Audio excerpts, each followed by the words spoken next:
for the first time in like a week, it's not even been hammering down, blowing a gale, minus a billion degrees Arctic temperature. So I'm back in my garage today, and I'm not huddled in front of the fire. I can actually do something useful. So, got my engine crane out.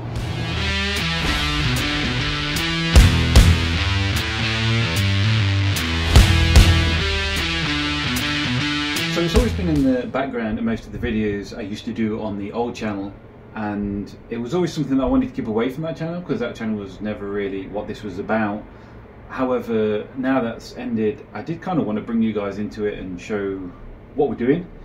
So this is my 1971 Buick Riviera. Bought it parts in box. The engine that I've got for it has never actually been in this vehicle. This actually came with an Oldsmobile 455 in it, which had been retrofitted, and it was knackered. So the engine that I did pick up is an actual 455 Buick engine that does belong in this vehicle. I did have some videos of rebuilding that because that was a complete strip down. Me and Leah have put everything in that engine, pistons, conner rods, everything. We've completely rebuilt that engine. Although I do think that some of the videos have been lost transitioning over from that channel to this channel, which is a shame. However, where I'm at and what I want to do to start to include you guys and put this on the new channel, because this is what the new channel is all about. I've got a bit of work to do. So when we used to live at the old house 4 years ago, I painted all of this frame in the black, but since it's been here in this garage, I've actually painted 2 cars, and we've done all of the interior for the Winnebago, so everything's covered in dust and crap. So I want to know how much work I'm going to need. So what I'm going to do is I'm going to clean all this bulkhead up, check everything out that needs to be checked out, but then really what I'm going to do is I'm going to get the engine in it. Now I don't have a plan, that's how I roll. I like no plans. No plans can't go wrong. So what I'm probably going to do is put the mounts on, drop the engine in, and then I'm going to prep the transmission. Then I'll pull the engine back out, attach the transmission, and put it all in as one block. I think it's going to be the easiest way to do it. While I've still got the engine there, I'm not going to have a lot of space until I move into my unit, which is hopefully soon, and I get out of my garage at home. I don't really have the room to prep the transmission while the engine is still sitting on the engine stand.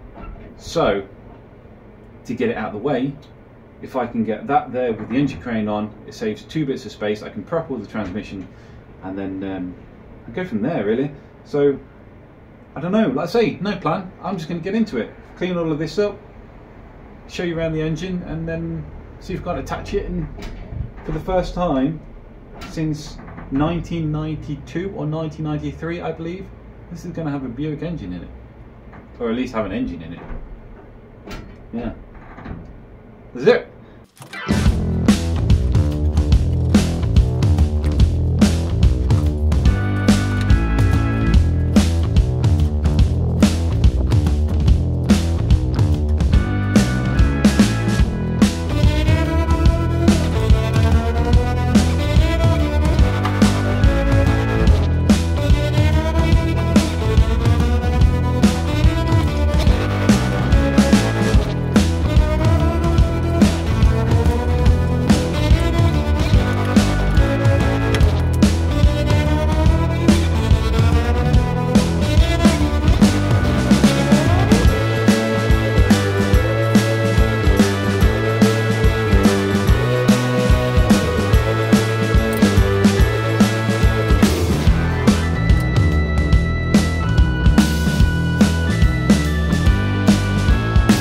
Okay, so let me get you up in the air. It actually looks a lot worse on the camera than it does in real life, but you can see it's got a lot of dirt and overspray, and it's all of that hard effort is wasted that we did all of them years ago. But there you go, we only got ourselves to blame. Moving house and all of that rubbish, not getting on it sooner. Never mind, I've got some bit of black paint, so I'll tidy that up. Now I'm not going to mask everything off, you know. Might throw a rag around there or something, but at the end of the day, no, I'm not doing that. So yeah, it won't be done, but it'll look better. Okay, so we are back, and as you can see, I've whipped around and given it a little spray, took that hint of RV white off that the wife fitted that I didn't like, so that has been removed. Now I know it's not perfect, but yeah, but nothing. But it's not perfect, yeah. Anyway, it doesn't need to be. No one looks at the frame. They look at the engine. And it's going to be there, and it's going to be like boom, boom, boom, boom, and it's going to be shiny. It's going to be nice. And then they're going to look at me in there, looking all devilishly handsome, driving along. No one's going to look at that and go, looks like Winnebago oversprays in there, Dan. No, they're not going to think that. So, I don't care. Anyway, we're all prepped. I've got an imp out somewhere, but I will be back. You won't even know that I've gone. And then we'll get on to the next step of putting the dressing gown in it. See you soon. So I didn't come back to it. It's now the next day. Things happened. I didn't come back in the garage. But I thought, you know what? I'm in it. I'm going to be on it. I'm going to crack on with that plan. And I didn't get the plan. It's a good job I never played the plan, because basically what I've got here, this is the new motor mount, or engine mount if you like, for the 455 that I've got, the Buick 455. That goes on the side of the engine, and then what happens is that then sits down on the frame on each side, so here and wherever the other one is, over there somewhere. Problem is, like I said earlier, this original engine came out was a Oldsmobile. And even though that was a 455, they had different frame mounts. So I've come to get the engine set up to put on here, and my engine mount's different. So if I swing around and show you the ones that I've got, so these ones here, these ones are off the old and they're too small. The ones that it looks like I need for the Buick, which sit in this space, and they're quite a bit bigger. So it is what it is. It's annoying because building a classic American car over here in the UK, it adds so much more time onto the build. It can, you know, really realistically, it's going to add another a week to 2 weeks, especially over this festive period. So what it might be worth doing is, the wife and I, we're going to Canada in a few weeks time. I know that they have quite a lot of the classic American cars out there. So I might just get in touch with some people, and I know that there's a certain amount of stuff that we can bring back, and 2 frame mounts will be well in that. So it might be a case that we just pick them up when we're out there. But still, she's got a long way to go. There's enough other stuff to do.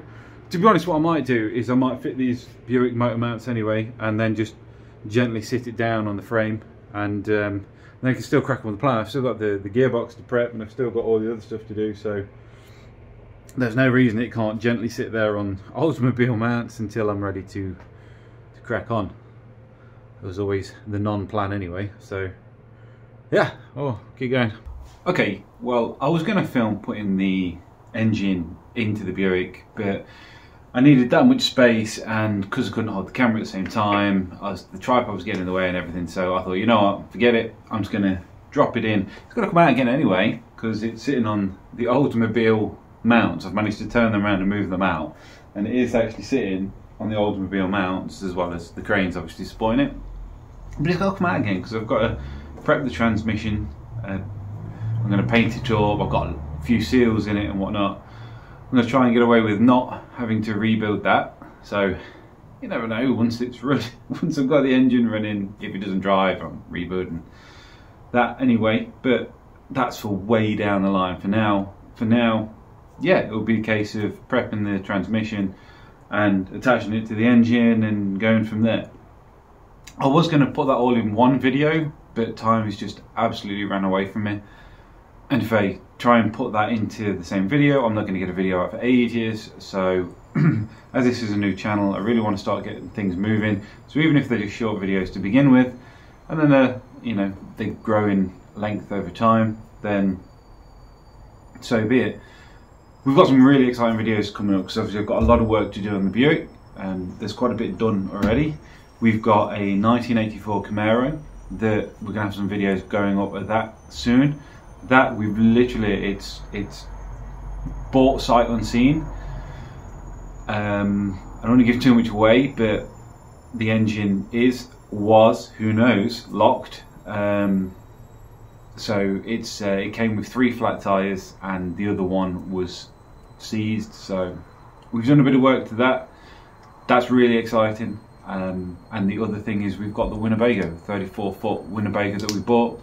Mechanically pretty good, did pass an MOT. There's a few things I've had to do with it. They're a bit of a sketchy buy, and we've been renovating the inside of that as well. So not only that, the GMC that I bought that you may have seen on the Harrison Watts channel, we have done some stuff to that.